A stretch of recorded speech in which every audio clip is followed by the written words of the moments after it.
Hello student, today we are learning practice set 1.4 question number 4. What is question 4? Triangle LMN similar triangle PQR. 9 multiplied area of triangle PQR is equal to 16 multiplied area of triangle LMN. If QR is equal to 20, then find MN. तोच प्रश्न मराठीसाठी प्रश्न चौथा. त्रिकोण LMN समरूप त्रिकोण PQR. त्रिकोण PQR च्या क्षेत्रफळाचे 9 पट म्हणजे 9 गुणिले एरिया ऑफ ट्रायंगल PQR याचा अर्थ काय? त्रिकोण PQR च्या क्षेत्रफळाचे 9 पट. ही कुणा एवढे आहे? तर त्रिकोण LMN च्या क्षेत्रफळाच्या 16 पटी बरोबर आहे. जर QR बरोबर 20 तर MN काढा. मग पहिल्यांदा काय करायचं तर आपल्याला जो संबंध दिलाय दोन्ही त्रिकोणाच्या क्षेत्रफळामधला relation between areas of two triangles. You can take first given atom and take the ratios of area of triangle LMN and area of triangle PQR. Then we get a ratio of both two areas of both two triangles. Then use here given two triangles are similar. Then use the theorem of areas of similar triangles. Then we obtain length of MN. पहा आपण पहिल्यांदा दोन त्रिकोणाच्या क्षेत्रफळामध्ये जो संबंध दिलाय तो विचारात घेऊ, त्यावरून त्याचा गुणोत्तर मांडू आणि गुणोत्तर मिळाल्यानंतर दोन त्रिकोण समरूप दिलेत. मग समरूप त्रिकोणाच्या क्षेत्रफळाचा प्रमेय वापरून आपल्याला MN ची लांबी काढता येईल. काढू आपण. पहा solution 9 multiplied area of triangle PQR is equal to 16 multiplied area of triangle LMN given. हेच आपण मराठीसाठी पण म्हणू शकतो उकल आणि याला कारण देऊ शकतो दिले आहे. दिले आहे. मग मी तर रेशो घेतो. समजा मी पहिल्यांदा हा अंशाला घेतला, काय मिळेल पहा. एरिया ऑफ ट्रायंगल LMN छेद एरिया ऑफ ट्रायंगल PQR.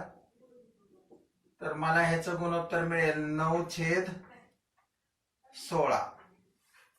पहा हे कसं काय मिळेल तर ह्याचं जर आपण तिरकस गुणाकार केला तर 16 ने या त्रिकोणाच्या क्षेत्रफळाला गुणलं जाईल आणि मग तुम्हाला इथं जे दिलंय ते मिळेल. नंतर 9 ने या त्रिकोणाच्या क्षेत्रफळाला गुणलं जाईल, मग तुम्हाला जे दिले ते मिळेल. मग दिलेल्या बाबीवरून आपण हे गुणोत्तर घेऊ शकलो. आता तुम्हाला हे दोन्ही त्रिकोण समरूप दिलेत. पुढे आपण म्हणू शकतो बट परंतु त्रिकोण LMN समरूप त्रिकोण PQR हे पण दिले गिवन दिले आहे. दिले आहे आणि मग दोन समरूप त्रिकोणाच्या क्षेत्रफळाचं प्रमेय वापरू आपण. Therefore area of triangle LMN upon area of triangle PQR. त्रिकोण LMN चे क्षेत्रफळ भागिले त्रिकोण PQR चे क्षेत्रफळ बरोबर. आता आपल्याला MN विचारलाय आणि QR दिलाय. मग इथं QR दिलाय, QR घेतलं, जर इथली संगत बाजू QR घेतली तर याची संगत बाजू काय मिळेल MN. म्हणजे इथं जर QR चा वर्ग झाला छेदाला तर अंशाला काय होईल MN चा वर्ग. म्हणजे मला इथं मिळेल MN square. I right here MN square divided by QR square. याला रिझन लिहिता येईल theorem of areas of similar triangles. समरूप त्रिकोणांच्या क्षेत्रफळांचे प्रमेय.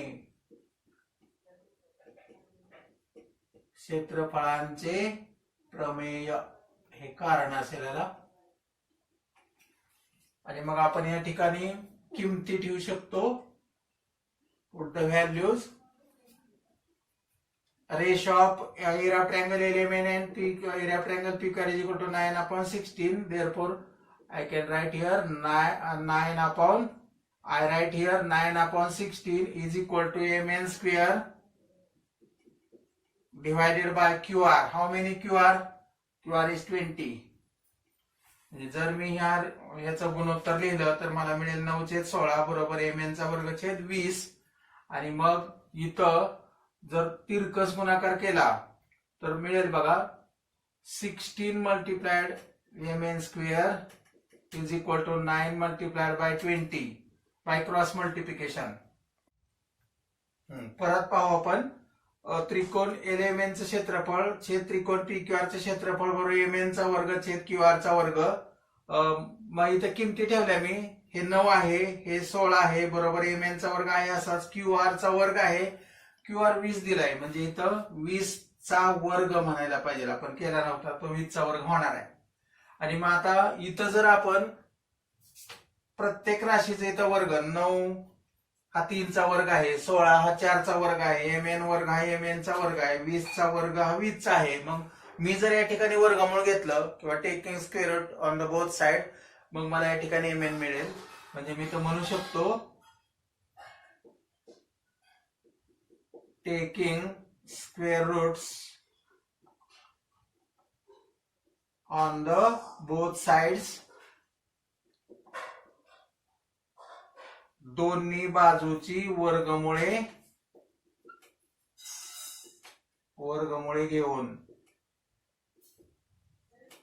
9 चे वर्गमूळ 3, 16 चे वर्गमूळ 4, mn वर्गाचा वर्ग निघून जाईल mn छेद 20. आणि आता तिरकस गुणाकार करा. 4 गुणिले mn बरोबर 3 गुणिले 20. 4 multiplied by mn is equal to 3 multiplied by 20. Therefore, mn is equal to 3 multiplied by 20 divided by 4. 4 1 जा 4, 4 5 जा 20. Hence, mn is equal to 3 multiplied by 5, and hence mn is equal to 15 units. mn बरोबर 15 एकक असे जो उत्तर असेल. सोपा आहे. दिस एक्झाम्पल इज व्हेरी इझी. पहिल्यांदा तुम्हाला दिलेला दोन्ही गुणोत्तराचा जो संबंध आहे तो इथं मांडा, मिळेल. नंतर दोन्ही त्रिकोण समरूप दिले ते म्हणा, समरूप त्रिकोणाच्या क्षेत्रफळाचा प्रमेय मांडा, किमती ठेवा. किमती ठेवल्यानंतर वर्गमुळे काढून तुम्हाला अशी लहान राशी मिळून जाईल 3/4 बरोबर mn छेद 20. आणि हा तिरकस गुणाकार केला तर तुम्हाला तो mn बरोबर 4 mn बरोबर 3 गुणिले 20 मिळेल. मग mn मिळवता येईल की 4 ने तर गुणले म्हणजे दोन्ही बाजूला भागा, इकडे कॅन्सल होईल, इकडे भागलं जाईल आणि या दोघांचा गुणाकार म्हणजे mn असेल. तर हे सोपं आहे. आपण पुढच्या उदाहरणाकडे जाऊ.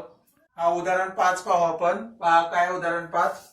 दोन समरूप त्रिकोणांची क्षेत्रफळे 225 चौरस सेमी व 81 चौरस सेमी आहेत. जर लहान त्रिकोणाची एक बाजू 12 सेमी असेल तर मोठ्या त्रिकोणाची संगत बाजू काढा. हे सेमीसाठी question number 5. Areas of two similar triangles are 225 square cm and 81 square cm.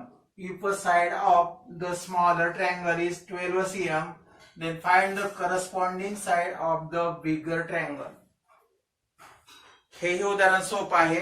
तुम्हाला दोन समरूप त्रिकोणांची क्षेत्रफळे दिलेली आहेत. लहान त्रिकोणाची संगत बाजू दिलेली आहे, त्यावरून मोठ्या त्रिकोणाची संगत बाजू काढायची आहे. तर मग इथं आपण त्रिकोणाची नावं दिली नसल्यामुळं आपण या ठिकाणी नावं जर दिली, त्रिकोण एबीसी म्हटलं, त्रिकोण PQR म्हटलं, लहान त्रिकोण एबीसी, मोठा त्रिकोण PQR असं म्हटलं तरी चालेल. किंवा त्यांच्या क्षेत्रफळांच्या बाबतीत लहान त्रिकोणाचं क्षेत्रफळ आपण A1 ने दर्शवलं, मोठ्या त्रिकोणाचं क्षेत्रफळ A2 ने दर्शवलं, त्यांच्या संगत बाजू S1 आणि S2 ने दर्शवल्या तर हे उदाहरण सोडवत येतं.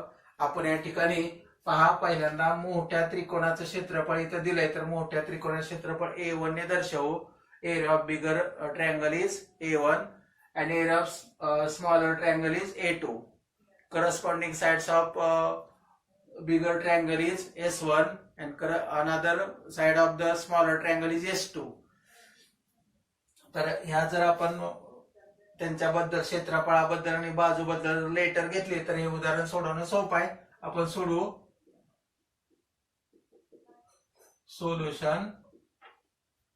Late area of bigger triangle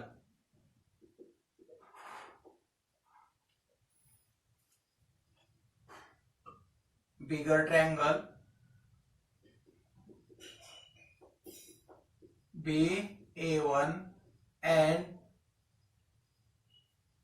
smaller triangle be A2.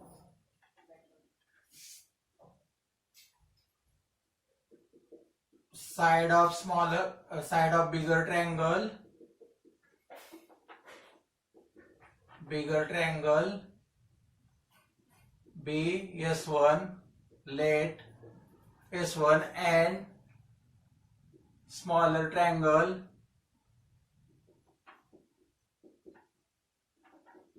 be S2. उकल मराठीसाठी. समजा मोठ्या त्रिकोणाचे क्षेत्रफळ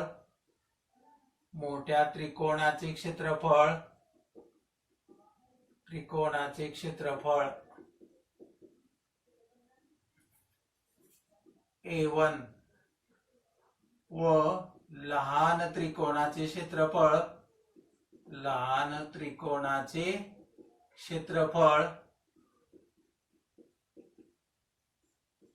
A2 ने दर्शवू. समजा मोठ्या त्रिकोणाची बाजू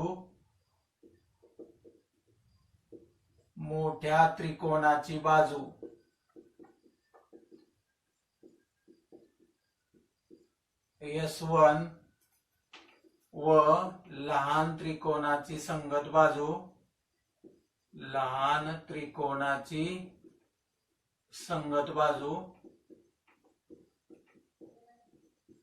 S2 ने दर्शवू.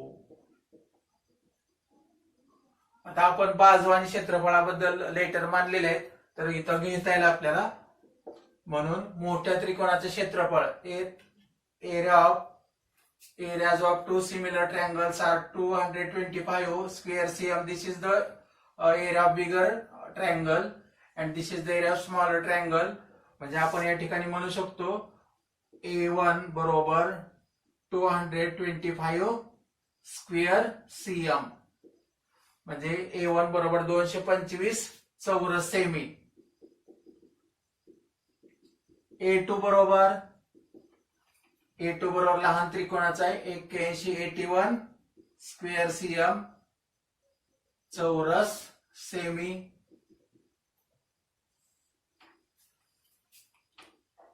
S1 बरोबर पहा जर लहान त्रिकोणाची बाजू दिली आपल्याला S1 दिलेला नाही. S1 मोठ्या त्रिकोणाची बाजू आहे. S1 दिलेला नाही मग S2 दिलाय. S2 बरोबर 12 cm आणि S1 is equal to question mark. म्हणजे लहान त्रिकोणाची बाजू दिली मोठ्या त्रिकोणाची बाजू दिलेली नाही. पुढे आपल्याला म्हणता येईल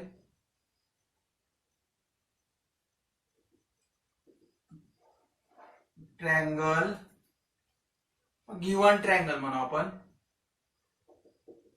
गिवन ट्रायंगल्स आर सिमिलर दिलेले त्रिकोण समरूप आहेत.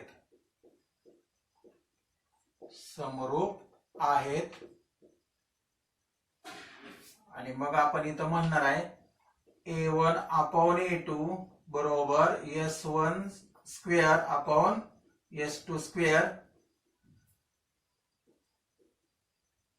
theorem of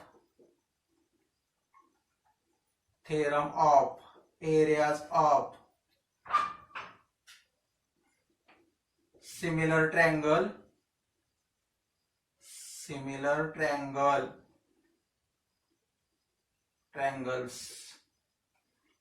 समरूप त्रिकोणांच्या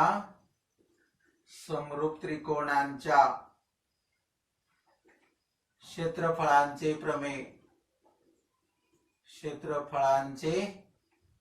प्रमेय हे कारण लिहिलेला.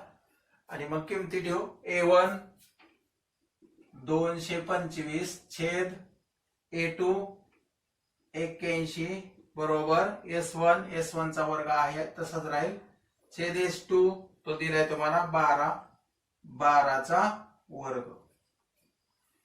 आणि मग आता ही वर्गमुळे काढा. 225 चं वर्गमूळ मिळेल 15, 81 चं वर्गमूळ मिळेल 9, S1 वर्गाचा वर्ग निघून जाईल, S1 राहील आणि याचा वर्ग निघून जाईल 12 राहील आणि तिरकस गुणाकार केला की तुम्हाला S1 मिळेल. म्हणजे इथे मी म्हणू शकतो taking square roots on the both sides, दोन्ही बाजूची वर्गमुळे घेऊ. 225 चे वर्गमूळ 15, 81 चे वर्गमूळ 9, S1 चा वर्गाचे वर्गमूळ S1 आणि इथं 12 चा वर्गाचे वर्गमूळ 12 आणि मग तिरकस गुणाकार करा. 9 गुणिले S1 बरोबर 15 गुणिले 12 आणि म्हणून S1 बरोबर 15 गुणिले 12 छेद 9. मग 3 ने भाग जाईल. पहा आपण घालू. S1 बरोबर 3 एके 3, 3 पाची 15, 5 गुणिले 12 छेद हा S1 बरोबर 15 गुणिले 12 छेद 9. 3 ने भाग जाईल तर 15 आहे. 15 गुणिले 12, 3 त्रिक 9, 3 चौक 12. S1 बरोबर 15 गुणिले 4 भागिले 3 आणि मग परत 3 ने भाग जातो. 3 एके 3, 3 पाची 15 आणि 5 गुणिले 4 आणि म्हणून S1 बरोबर 20 युनिट्स, 20 युनिट्स किंवा एकक. आणि मग आपल्याला S1 हे काय विचारलंय तर मोठ्या त्रिकोणाची संगत बाजू.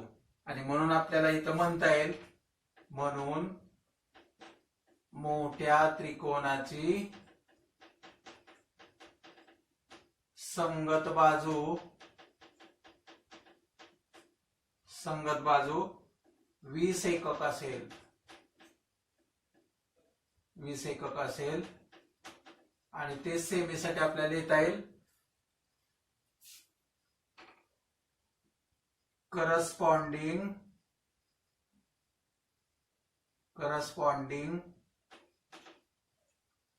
side of bigger triangle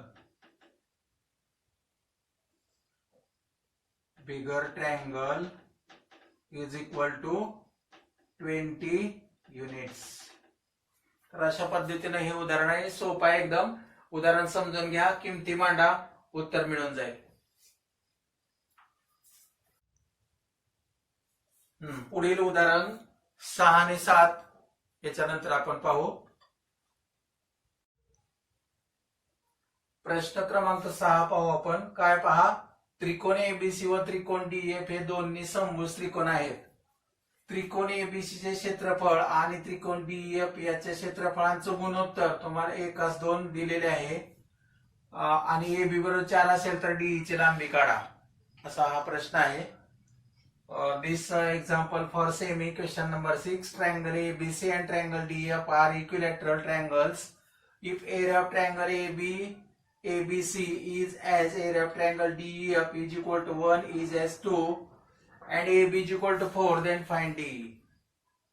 म्हणजे इथं तुम्हाला दोन्ही त्रिकोण जे दिले ते दोन्ही समभुज दिलेले आहेत आणि समभुज त्रिकोणाच्या क्षेत्रफळांचं गुणोत्तर 1:2 दिलेलं आहे आणि त्या दोन त्रिकोणापैकी एका त्रिकोणाची त्रिकोण एबीसी ची बाजू एबी 4 दिले आणि दुसऱ्या त्रिकोणाची संगत बाजू डी विचारली. तर मग इथं आपल्याला काय करावं लागेल पहिल्यांदा, तर हे जे दोन त्रिकोण दिलेले आहेत ते दोन त्रिकोण समरूप दाखवावे लागतील. हे दोन्ही त्रिकोण समरूप इथं दिलेले नाहीत पण आपण हे समरूप दाखवू शकतो कारण आपल्याला माहित आहे समभुज त्रिकोणाचा प्रत्येक कोन 60 अंश मापाचा असतो. each angle of equilateral triangle is 60 degree. Therefore, we can take only two corresponding angles, pair of two corresponding angles. Then two triangles are similar by AA test. म्हणजे समजा आपण दोन त्रिकोणातले दोन संगत कोन जर घेतले, कारण प्रत्येक कोन 60 मापाचा असतो समभुज त्रिकोणामध्ये, मग जर दोन कोन घेतले आपण तर दोन कोन घेतल्यानंतर ते दोन्ही त्रिकोण को कसोटीनुसार समरूप येतील आणि मग समरूप आल्यानंतर इथं क्षेत्रफळांचा उल्लेख आहे. मग समरूप त्रिकोणाच्या क्षेत्रफळाचा प्रमेय वापरलं की आपल्याला जो प्रश्न विचारलाय त्याचं उत्तर मिळून जाईल. तर आपण इथं पहिल्यांदा दोन्ही समभुज त्रिकोण समरूप दाखवू. Solution, triangle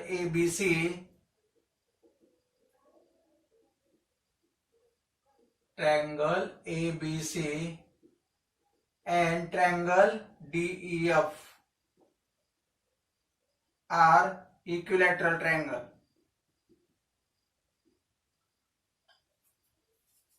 Equilateral triangles phi given दिले आहे. उकल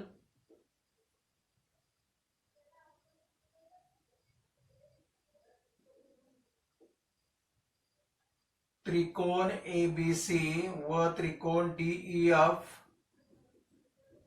हे समभुज त्रिकोण आहेत. समभुज त्रिकोण आहेत हे दिले आहे. आणि मग आपल्याला माहिती आहे की समभुज त्रिकोणाचा प्रत्येक कोन 60 अंश मापाचा असतो. म्हणून मी इथं म्हणू शकतो angle A is equal to angle B is equal to angle C is equal to 60 degree and angle D is equal to angle E is equal to angle F is equal to 60 degree. म्हणजे तुम्हाला प्रत्येक कोनाचा माप 60 मिळणार आहे. तिथं आपण म्हणू शकतो each angle of equilateral triangle is 60 degree. समभुज त्रिकोणाच्या प्रत्येक कोनाचे माप 60 अंश असते. आणि मग पहा, ए कोन डी ला एकरूपील, बी कोन ई ला एकरूपील, सी कोन एफ ला एकरूपील किंवा कोणताही, ए कोन एफ ला एकरूपील, बी डी ला येईल, सी ई ला येईल. म्हणजे इथं कोणते दोन कोन, तीन कोन एकरूप आहे त्याचा अर्थ कोणते दोन कोन इथे एकरूप मिळतील आणि म्हणून हे दोन्ही त्रिकोण को कसोटीनुसार समरूप होतील. इथं मी म्हणू शकतो therefore triangle ABC similar triangle DEF by AA test को समरूपता कसोटी.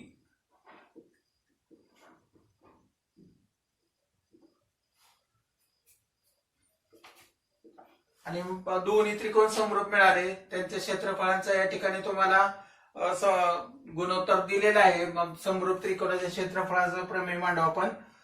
Therefore, area of triangle ABC is area of triangle DEF. Area of triangle DEF is equal to 1:2 given. दिले आहे.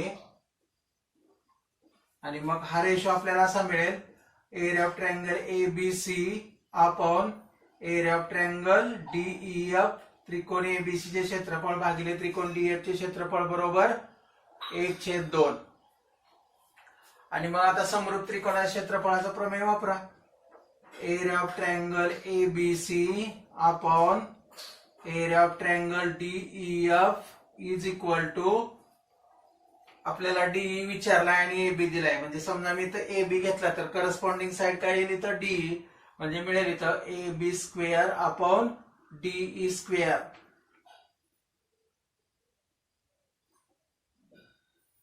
Theorem of areas of similar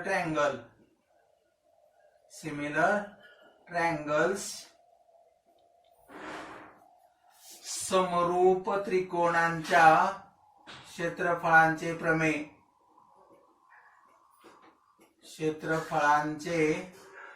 प्रमेय असायला कारण असेल. समरूप त्रिकोणांच्या क्षेत्रफळांचे प्रमेय. आणि मग ते किमती ठेवा. पहा काय येईल. हा रेशो आहे 1/2. एबी स्क्वेअर आहे असाच राहील, एबी चा वर्ग, आणि डीई तुम्हाला दिलाय, एबी दिलेला आहे. एबी किती दिलाय 4, जे 4 चा वर्ग आणि छेद डीई चा वर्ग. आणि मग पुन्हा वर्गमुळे काढा. वर्गमुळे काढून टेकिंग स्क्वेअर रूट्स दोन्ही बाजूची वर्गमुळे काढून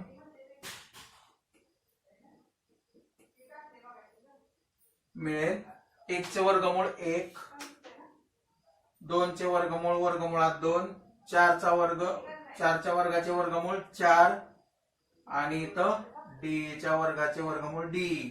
पुन्हा तिरकस गुणाकार करा. 1 गुणिले डी बरोबर 4 गुणिले वर्गमुळात 2, आणि म्हणून डी बरोबर 4 वर्गमुळात 2 युनिट्स किंवा एकक. तर अशा पद्धतीने तुम्हाला डीईचं उत्तर काढता येईल. सोपं आहे. फक्त पहिल्यांदा दोन समभुज त्रिकोण समरूप दाखवा. समरूप त्रिकोणाच्या क्षेत्रफळाचं प्रमेय वापरा आणि तुम्हाला उदाहरणातलं उत्तर मिळून जाईल. ठीक आहे.